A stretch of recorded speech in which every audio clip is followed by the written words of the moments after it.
সংস্কার বিশাল ব্যাপার। এটা একটা অন্তর্বর্তীকালীন সরকারের পক্ষে সবকিছু সংস্কার করা সম্ভব নয়। নির্বাচন যুক্তিসঙ্গত সময়ের জন্য যতটুকু লাগে আমরা জামাত ইসলামী সেই সময় দিতে অন্তর্বর্তীকালীন সরকারের জন্য প্রস্তুত আছি।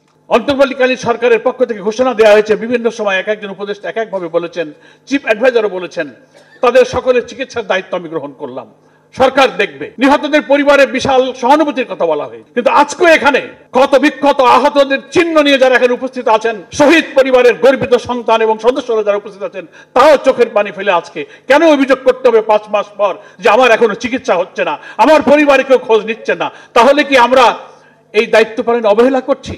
আমি যেমন আমার দলের পক্ষ থেকে আমাদের সম্মানিত আমিরের নির্দেশে প্রত্যেকটি শহীদ পরিবারের কাছে যাওয়ার চেষ্টা করেছি, আহতদের পরিবারের কাছে যাওয়ার চেষ্টা করেছি, সহযোগিতা করেছি, কিন্তু এটা আমাদের পক্ষে সম্ভব নয়। সরকারের দায়িত্ব, যে ওয়াদা করেছেন, আমি মনে করি তাদের কমিটমেন্ট পূরণ করে দ্রুত আহত এই সমস্ত সংগ্রামী জুলাই যোদ্ধাদের চিকিৎসার জন্য অবিলম্বে ব্যবস্থা করা উচিত। সংস্কার সংলাপ জাতীয় ঐক্যমতের প্রশ্নে আমি দুটো কথা বলে আমার বক্তব্য শেষ করতে চাই।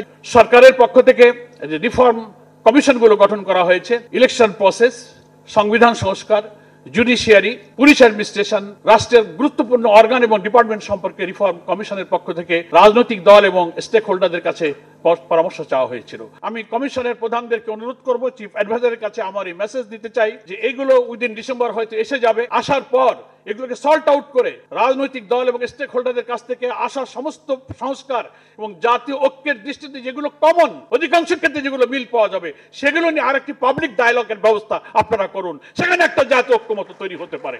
এই সংবিধান, আমাদের নির্বাচন ব্যবস্থা, নির্বাচন হলে সরকারের ভারসাম্য, রাষ্ট্রপতি প্রেসিডেন্টের মধ্যে ক্ষমতার ভারসাম্য রক্ষা, নানান ব্যাপারে আমরা আমাদের সব বক্তব্য কিন্তু কমিশনের সুপারিশের মধ্যে বলেছি। আর সংস্কার বিশাল ব্যাপার। রাষ্ট্রের সমস্ত অর্গান পলিটিসাইজ হয়েছে এবং করাপ্ট হয়েছে। এটা একটা অন্তর্বর্তীকালীন সরকারের পক্ষে সবকিছু সংস্কার করা সম্ভব নয়। It will take time. কিন্তু একটা সুষ্ঠু নির্বাচনের জন্য যে সংস্কারগুলো মিনিমাম প্রয়োজন, সেগুলো সম্পন্ন করতে সুযোগ দিতে হবে। তারপরে একটা অবাধ, নিরপেক্ষ, ক্রেডিবল, ফ্রি এবং ফেয়ার একটা ইলেকশন সম্ভব। সেই নির্বাচন যুক্তিসঙ্গত সময়ের জন্য যতটুকু লাগে আমরা জামাত ইসলামী সেই সময় দিতে অন্তর্বর্তীকালীন সরকারের জন্য প্রস্তুত আছি।